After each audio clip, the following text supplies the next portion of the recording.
Good morning everyone. आज की class में हम लोग सीखेंगे विलोपन विधि। विलोपन विधि जिसको कि अंग्रेजी में एलिमिनेशन मेथड बोलते हैं। ठीक है, तो चलिए हमारे पास प्रश्न है, जो समीकरण दिया हुआ है, इसको हम विलोपन विधि से हल करते हैं। पिछली क्लास में हम लोग सीख गए थे प्रतिस्थापन विधि, तो समीकरण बिल्कुल सेम लिए हैं। ठीक है, ताकि पता तो चले कि आंसर सेम आता है कि नहीं। विधि कोई भी हो, आंसर सेम आना चाहिए। ठीक है, तो देखिए विलोपन विधि का मतलब क्या होता है। विलोपन, इसका मतलब होता है विलोप करना, गायब करना। ठीक है, काट देना।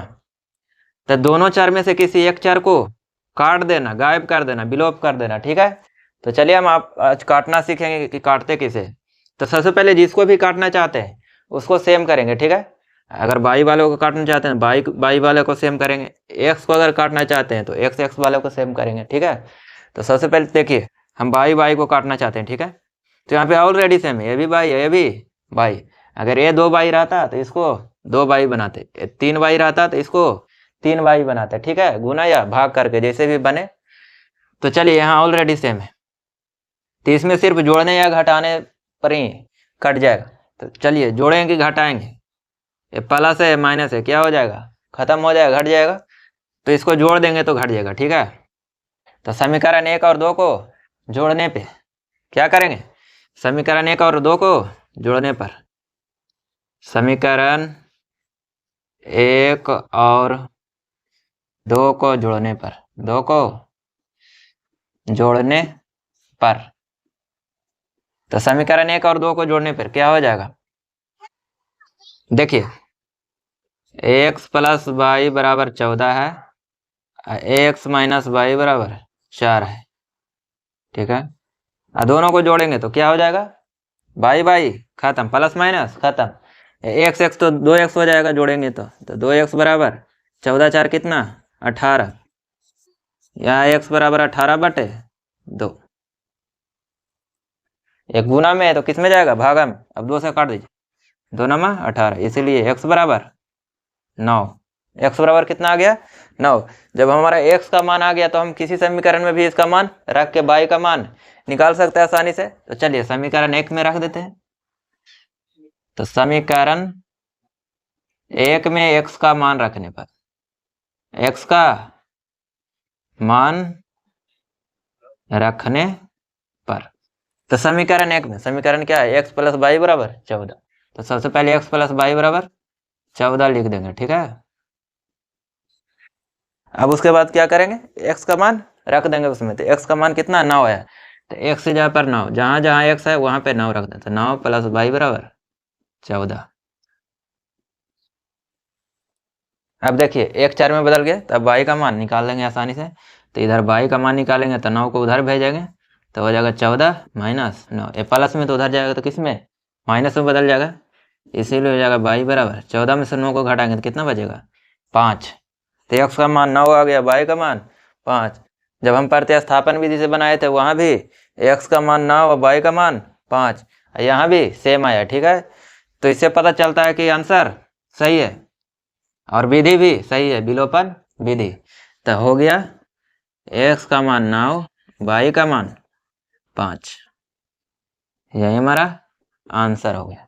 ठीक है, तो चलिए यहाँ पे तो ऑलरेडी सेम दिया हुआ था। ठीक है, अब दूसरा प्रश्न लेते हैं जिसमें सेम नहीं दिया हुआ और उसको बना के देखते हैं कि कैसे बनता है। ठीक है, चलिए अब हम दूसरा प्रश्न लिए हैं, इसको हल करते हैं। ठीक है, इसमें सेम नहीं है। देखिए यहाँ पे x है, यहाँ पे 2x है, यहाँ पे y है, यहाँ पे 3y। वहाँ पे तो सेम था, यहाँ पे सेम नहीं है। तो चलिए हम इसको हम सेम करते हैं। सबसे पहले तो किसको काटना चाहते हैं, चलिए हम y को ही काट लेते हैं। तो यहाँ पे 1y, यहाँ पे 3y। तो सबसे पहले क्या करना पड़ेगा हमको, इसको 3y बनाना पड़ेगा। ठीक है, या तो आप इसको y बना लीजिए या तो इसको 3y बना लीजिए। तो क्या बनाना आसान है, इसको y बनाना आसान है कि इसको 3y बनाना। तो इसको 3y बनाना आसान है, क्यों, क्योंकि इसमें 3 से गुना कर देंगे तो क्या बन जाएगा, 3y बन जाएगा कि नहीं बन जाएगा। तो चलिए क्या करते हैं, समीकरण 1 में 3 से गुना कर दें। ठीक है, और इसमें तो गुना करने का जरूरत ही नहीं पड़ा। तो चलिए हम इसको 1 भी लिख सकते हैं, का 1 से गुना करने पर कोई फर्क नहीं पड़ता। ठीक है, तो समीकरण 1 में 3 से गुना, सिर्फ हम y में गुना नहीं कर सकते ना, पूरे समीकरण में गुना करना पड़ेगा। तो इसमें करेंगे तो 3x प्लस 3y, 5 गुना 3 15 हो जाएगा। ठीक है, इसमें तो 1 से गुना करेंगे तो कोई फर्क ही नहीं पड़ेगा, ये सिर्फ दिखाने के लिए 1 से गुना कर दें, ठीक है।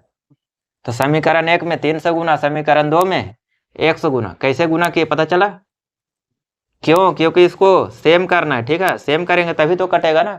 विलोपन विधि का मतलब क्या होता है? किसी एक को काटना, दोनों चर में से किसी एक चर को काटना। तो हम चलिए यहाँ पे बाई वाले को काट रहे हैं, ठीक है। इसलिए काट रहे हैं क्योंकि इसका चिन्ह जो है प्लस माइनस है, ठीक है। तो इसको जोड़ने मात्र से ही कट जाएगा, तो इसी को बराबर कर लिए। अगर हम इसको काटेंगे तो इसको घटाना पड़ेगा, ठीक है। तो चलिए हम इसी को काट लेते हैं। तो समीकरण 1 में गुना किया 3 से, तो ये क्या हो जाएगा? 3x plus 3y। देखिए x में गुना करेंगे तो 3x, y में गुना करेंगे तो 3y, बराबर है, बराबर दे देंगे। 5 गुना 3 कितना हो जाएगा? 15। x से गुना करेंगे तो कोई फर्क पड़ेगा नहीं, तो जो है जो उतार लेंगे, ठीक है। बराबर 4। अब इसको क्या करेंगे? जोड़ेंगे, ठीक है। जोड़ने पर, क्या करने पर?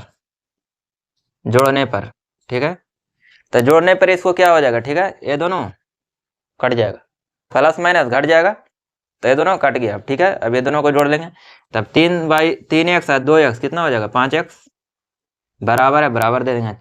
15 4 कितना हो जाएगा? 19, ठीक है। तो यहाँ से हमारा x का मान कितना आ गया? 19/5। ये गुना में पूछने हैं तो गुना है, तो गुना में तो भागा में चलेगा, ठीक है। तो x का मान कितना है? 19/5। जब x का मान आ गया तो किसी समीकरण में रख लेंगे, तो y का मान निकल जाएगा, ठीक है। तो चलिए हम समीकरण 1 में ही रख लेते हैं। तो समीकरण 1 में किसका मान आया था? x का मान ना, तो x का मान रखेंगे, ठीक है। x का मान रखने पर तो समीकरण 1 क्या है, ठीक है। x प्लस वाई बराबर x प्लस वाई बराबर 5, ठीक है। तो x का मान कितना आया था? 19/5। तो जहां जहां x हुआ 19/5 रख देंगे। 19/5 प्लस वाई बराबर 5। अब हम इसको आसानी से हल कर सकते हैं, वाई का मान निकाल सकते हैं। तो चलिए निकालते हैं। तो इसको भेजेंगे उस तरफ, ठीक है। हमको वाई का मान चाहिए, तो वाई बराबर 5 माइनस 19/5। प्लस में तो उधर जाएगा तो माइनस में हो जाएगा, बराबर को उस तरफ जाएगा तो यहाँ से निकाल सकते हैं वाई बराबर, अब देखिए गुना कर दे, 25 माइनस 19/5, तो हो जाएगा वाई बराबर 25 में से 19 घटाएंगे तो कितना हो जाएगा? 15 में से 9 गया 6, तो 6/5। तो इसीलिए वाई बराबर 6/5। कितना है? 6/5। x का मान 19/5 और y का मान 6/5।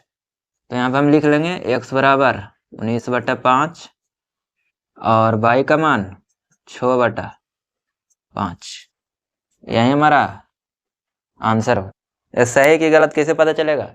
तो समीकरण 1 या 2 किसी में भी मान रख लेंगे x और y का। अगर LHS और RHS बराबर आ गया तो समझ लेंगे हमारा आंसर सही है। तो चलिए हम रख के भी देख लेते हैं। तो x प्लस वाई बराबर 5 है, तो x के जगह पर रखेंगे 19/5 प्लस वाई के जगह पर 6/5। अब बराबर कितना है? इधर 5 है तो 5 बराबर 5 आना चाहिए। तो चलिए हम इसको हल करेंगे, तो 5 5 लघुत्तम 19 6 25, 25/5। इधर कितना है? 5। तो देखिए काट के 5 5 बराबर, तो इधर भी 5 है उधर भी 5, देखिए दोनों बराबर आ गए कि नहीं।